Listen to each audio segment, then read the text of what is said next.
नमस्कार दोस्तों, कैसे हैं आप लोग। मैं आपको अभी ये कुछ क्वेश्चंस कराने जा रही हूँ। ये अच्छे क्वेश्चंस हैं तो इनको ध्यान में रखते हैं। फर्स्ट क्वेश्चन है आपका ज़ेनर डायोड से रिलेटेड। ये क्वेश्चन बहुत इंपॉर्टेंट है। It has been asked many times in the competitive exams, तो गलतियाँ हो जाती हैं। फर्स्ट क्वेश्चन है the output voltage of the circuit shown below is take the cut in voltage of diode as 0.6 volt. इसका जो diode का cut in voltage है वो 0.6 वोल्ट है, राइट। अब आप इसमें देखिए, हमें इसका आंसर निकालना है। देखिए जो ज़ेनर डायोड्स हैं, ज़ेनर डायोड्स, ठीक है, they maintain a constant voltage. ये कांस्टेंट वोल्टेज मेंटेन करते हैं। Once the voltage across it exceeds the zener voltage. मैंने आपको बताया था अगर input voltage greater than VZ हो तो हम उसको क्या करते हैं, उसको वोल्टेज सोर्स से रिप्लेस कर देते हैं। तो when forward bias, zener diode acts as a normal diode with a cut-in voltage of 0.6 volt, and if the diode is on, तो डायोड क्या करंट जो होगा ये P से N में फ्लो करेगा। मैंने आपको बताया भी था ना, ये P टर्मिनल है, ये N टर्मिनल है, तो यहाँ पे करंट फ्लो करती है। तो अज्यूमिंग कि दोनों डायोड्स ऑन है, let both diodes are in on state. तो यहाँ पे देखिए, मैं अगर डायग्राम बनाती हूँ तो यहाँ पे ये 13 वोल्ट है, ये जो है 1 किलो ओम है, यहाँ पे ये जो है ये 0.6 वोल्ट है, ये भी 0.6 वोल्ट है, सॉरी ये 0.6 वोल्ट है, इसको हम 6.3 वोल्ट लेंगे क्योंकि ये 13 वोल्ट है और ये इसका पोलैरिटी नीचे की तरफ है, तो ये प्लस ये माइनस हुआ, तो हमने इसको इससे चेंज कर दिया। अब यहाँ पे देखिए, इसमें जो अप्लाइड वोल्टेज है 13 वोल्ट, अभी हमें निकालना पड़ेगा। अगर हमने दोनों डायोड्स को ऑन माना है, that the both diodes are in on condition, तो हमें सर्किट इस तरह से बनाना पड़ेगा। तो हम एक का कट इन वोल्टेज रखेंगे, दोनों का नहीं रखेंगे। तो इसमें जो होगा V आउटपुट जो आपका आएगा माइनस V आउटपुट, या V output minus 0.6 minus 6.3 equal to 0, तो V output equal to 6.9 volt. तो क्योंकि जो अप्लाइड वोल्टेज है 13 volt, it is greater than 6.9 volt, तो यानी कि आवर अजम्पशन इज राइट, और जो ज़ेनर डायोड है वो आपका ऑन है, तो आउटपुट वोल्टेज आपका 6.9 वोल्ट होगा। तो आपका थर्ड ऑप्शन सही है, ठीक है। तो ये पता होना चाहिए। दूसरा, इसमें आप फोर्थ ऑप्शन भी लिख लीजिए, 6.3 वोल्ट। नेक्स्ट क्वेश्चन है a limiter circuit is also known as, इसको हम क्लिपर सर्किट भी बोलते हैं, क्योंकि लिमिटर सर्किट, क्लिपर क्या होता है, it is a device that removes either the positive half और द नेगेटिव हाफ। या तो इस पोर्शन को ये कट करता है या नेगेटिव पोर्शन को कट करता है, बॉटम हाफ और टॉप हाफ, और both positive and negative halves of the input AC signal. तो क्लिपिंग जो होती है इनपुट AC सिग्नल की, क्लिपिंग मीन्स रिमूवल, इसको इस तरह से किया जाता है that the remaining part of input AC signal will not be distorted, ठीक है। तो इसीलिए जो लिमिटर होता है इसको हम क्लिपर की तरह बोलते हैं। जैसे आपका ये है, ये डायोड है, तो यहाँ पे ये जो लोड रेजिस्टर है और यहाँ पे ये V आउटपुट है, ठीक है, यहाँ पे ये V इनपुट है, ठीक है। तो यहाँ पे जब आपने इसमें इनपुट AC सिग्नल लगाया तो यहाँ पे ये जो होगा ऐसे हो जाएगा, तो ठीक है। तो इसीलिए ये आपका C ऑप्शन है। नेक्स्ट क्वेश्चन है आपका what does the above diagram represent. देखिए इसको हम क्या बोलेंगे, ये कौन सा डायग्राम है, ये इनपुट AC सिग्नल इधर लगा है इनपुट में, ये N है, ये P है, तो यहाँ पे ये पॉजिटिव सीरीज क्लिपर है, ठीक है, ये पॉजिटिव सीरीज क्लिपर है। If the DC source is set to 0 voltage in a clipper then the circuit acts as a rectifier.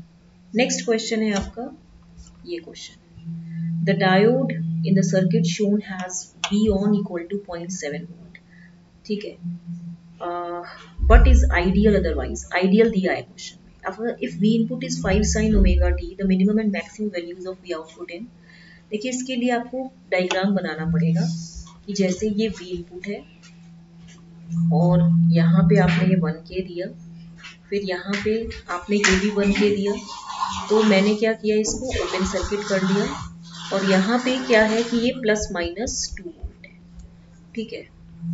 अब यहाँ पे ये V आउटपुट है, तो for the complete negative half cycle, complete अगर हमें नेगेटिव हाफ साइकिल चाहिए, for complete negative half cycle, जो आपका डायोड होगा, ये जो होगा ये ऑफ होगा, as it will be reverse biased, ठीक है। अगर आप देखें ये प्लस है ये माइनस है, हमें क्या करना है अभी, मिनिमम मैक्सिमम वैल्यूज निकालनी है, ठीक है। तो minimum voltage will be the minimum value that the input voltage can reach, that is -5 volt, ठीक है यहाँ पे। And for the positive half cycle diode क्या होगी, पॉजिटिव हाफ साइकिल के लिए diode will be on when the voltage across the diode exceeds 2.7 volt, यानी कि यहाँ पे जो वोल्टेज आएगा, जैसे ये आपने लगाया इधर 5 वोल्ट और यहाँ पे आपने लगाया ये 1K, फिर यहाँ भी ये 1K हो गया, ठीक है। फिर यहाँ पे आपका 1.7 वोल्ट कटिंग वोल्टेज लगेगा, फिर यहाँ पे ये ±2 वोल्ट लगेगा, ठीक है। फिर यहाँ पे ये V आउटपुट हो गया, यहाँ पे आप करंट फ्लो कराएंगे, जब आप करंट फ्लो कराएंगे तो -5 + 1 × I + 1 × I + 0.7 + 2 = 0, तो 5 = 2I + 2.7 which implies 5 - 2.7 = 2I, 5.0 - 2.7 2.3, तो ये कितना हो जाएगा 2.3, 2.3/2 = I जब आप करेंगे तो इसकी वैल्यू कितनी आएगी, इसकी जो वैल्यू आएगी वो आपकी लगभग ये 2K है ना, यहाँ पे आपको K भी लिखना पड़ेगा, ये K है और ये K है, तो जब आप इसको करेंगे तो ये इतना हो गया। अब अप्लाइंग KVL, जब आप बाय KVL लगाएंगे from VI to V output, तो आपकी वैल्यू कितनी हो जाएगी, 5 - 2.3/2 इंटू यहाँ पे 1K, ठीक है, जो भी था इधर = V0, यही तो लगेगा। 5 माइनस जो करंट की वैल्यू आई इंटू 1K, ये V0 एक्सट्रीमली यहीं पे आ जाएगा ना, पूरा ये जो V0 है यहीं पे आ गया। तो जब आप इसको सॉल्व करेंगे तो आपकी वैल्यू कितनी आएगी, इसको सॉल्व करने के बाद आपकी जो वैल्यू आएगी V output, this is equal to 5 - 2.15, तो ये 3.85 आएगी, ठीक है। तो इसका जो राइट आंसर होगा वो होगा आपका थर्ड ऑप्शन। फोर्थ लिख लीजिए, फोर्थ थोड़ा सा मेरा कट हो जाता है, 1, 3 और 5, ठीक है। तो ये क्वेश्चन में आपको पहले क्या करना है, नेगेटिव हाफ साइकिल के लिए तो डायोड में कोई करंट ही नहीं फ्लो करेगी, तो इसीलिए ये ऑफ हो गया, ओपन सर्किट हो गया, करंट 0 हो गई। तो जो मिनिमम वोल्टेज होगी ओपन सर्किट में जो यहाँ पे थी, ये पूरी यहाँ ट्रांसफर हो जाएगी, तो -5 वोल्ट ही होगी। और पॉजिटिव में क्या हो जाएगा, इसका एक नी वोल्टेज आएगा, इसमें आपको करंट निकालनी पड़ेगी और फिर KVL लगाना पड़ेगा, दैट्स इट, राइट। अब नेक्स्ट क्वेश्चन है आपका, इस क्वेश्चन को देखिए आप, इस क्वेश्चन में इसने पूछा है the diode cut in voltage is 0.6 and the voltage drop across the conducting diode is 0.7 voltage. So if V1 is 10 volt and V2 is 0 volt, then देखिए इस केस में diode is set to be forward biased if the voltage, देखिए diode है आपका, ये P है ये N है, तो Vp is greater then Vn जब होगा तभी तो डायोड आपका फॉरवर्ड बायस्ड होगा। If the voltage at the P terminal exceeds the voltage at the N terminal by the diode cut-in voltage, that is Vp is greater than Vn by cut-in voltage, ठीक है, तो diode will be forwards biased। तो application में क्या होगा, initially since we don't know to which diode is forward biased, हमें पता ही नहीं कि कौन सी डायोड फॉरवर्ड बायस्ड है कौन सी रिवर्स बायस्ड है, तो वी अज्यूम कि डायोड D1 जो है ये डायोड D1 है, ये डायोड D2 है, कि हमने अज्यूम करा कि ये फॉरवर्ड बायस्ड है ये रिवर्स बायस्ड है, so we have assumed it, okay. तो यहाँ पे जो रिजल्टेंट सर्किट आपका बनेगा, जो डायोड फॉरवर्ड बायस्ड होगी उसके क्रॉस क्या लग जाएगा, नी वोल्टेज लग जाएगा। तो यहाँ हमने क्या किया था, plus minus sorry voltage drop across the conducting diode, यहाँ पे 0.7 वोल्टेज लगेगा, यहाँ पे ये ओपन सर्किट हो जाएगा। अब ये 2 किलो ओम हो गया, यहाँ पे 0 वोल्ट हो जाएगा, यहाँ 10 वोल्ट हो जाएगा, ये V आउटपुट हो गया, ये 18 किलो हो गया। अब आप इसमें क्या करेंगे, आप इसमें KCL लगा सकते हैं, बाय KCL एट V0 हमारे पास क्या हो गया, V0 and plus 0.7 minus 10 upon 2K plus V0 upon 18K equal to 0। तब आप इसको सॉल्व कीजिए, यहाँ पे 18K आ गया, 2 9 जा तो 9v0 प्लस 9 7 जा 63 माइनस 2 9 जा 18 तो माइनस 90, यही होगा ना।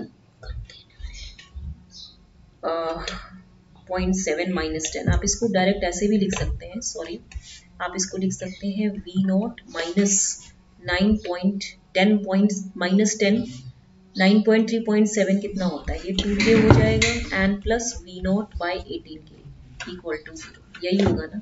तो यहाँ पे 18k हो गया, 2 9 जा तो 9v0 minus 9.3 and plus v0 equal to 0। तो 9v0 माइनस 9 3 जा 27, 2 कैरी 9 2 जा 9 9 जा 81, 82 83, तो ये हो जाएगा and plus 9v0 equal to 0। तो ये वैल्यू कितनी हो जाएगी, 18v0 इज इक्वल टू 83.7, तो v0 is equal to 83.7 by 18 हो गया। अब आप इसको सॉल्व कीजिए, 83.7 डिवाइडेड बाई 18, तो 18 5 जा कितना होता है, 90 तो नहीं जाएगा, 18 4 जा कितना होता है, 18 4 जा 72 होता है ना।